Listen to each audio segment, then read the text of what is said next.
धारा 370 क्या है ये जानने के लिए 42 साल पीछे जाना होगा बेटा। अंग्रेजों ने टू नेशन थियरी के तहत हिंदुस्तान के दो टुकड़े कर दिए, एक हिंदुस्तान और पाकिस्तान।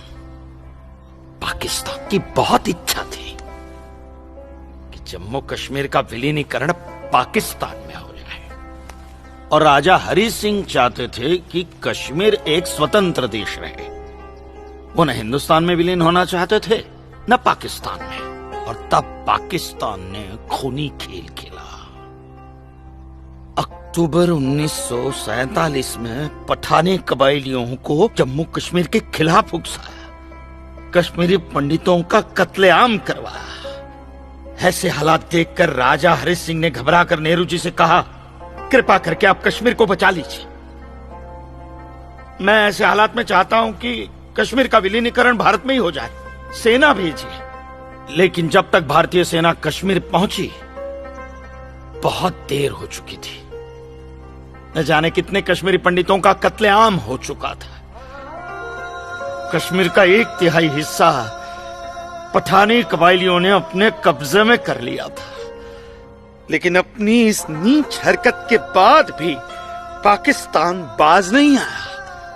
पठानी कबायलियों और भारतीय सेना के बीच युद्ध जारी रखा पाकिस्तान ने। संयुक्त राष्ट्र सुरक्षा परिषद के 3 सदस्य आयोग की रिपोर्ट पर 13 अगस्त 1948 को पठानी कबायलियों और भारतीय सेना के बीच युद्ध विराम घोषित हुआ, और यह तय किया गया कि कश्मीर समस्या का हल जनमत के आधार पर ही होगा। सितंबर 1951 में मताधिकार के बाद एक बार फिर जम्मू कश्मीर के भारत में विलय की पुष्टि की गई, मगर इसी दौरान शेख अब्दुल्ला ने अपने हाथों से धारा 370 का ड्राफ्ट तैयार किया और नेहरू जी को सौंपा।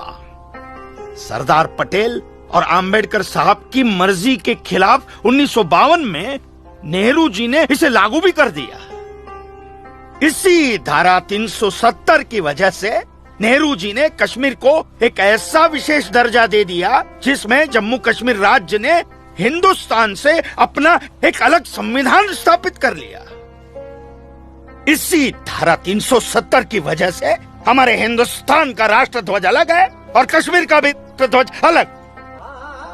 इसी धारा 370 की वजह से कश्मीर की कोई भी महिला यदि भारत के किसी भी अन्य राज्य के नागरिक के साथ शादी करती है तो उस महिला की नागरिकता समाप्त हो जाती है। लेकिन यदि वो महिला अगर किसी पाकिस्तानी नागरिक के साथ शादी करती है तो पाकिस्तानी नागरिक कश्मीर का नागरिक हो जाता है, हिंदुस्तान का नागरिक हो जाता है। इसी धारा 370 की वजह से भारत के किसी भी अन्य राज्य का नागरिक जम्मू कश्मीर में जमीन खरीद नहीं सकता, व्यापार नहीं कर सकता।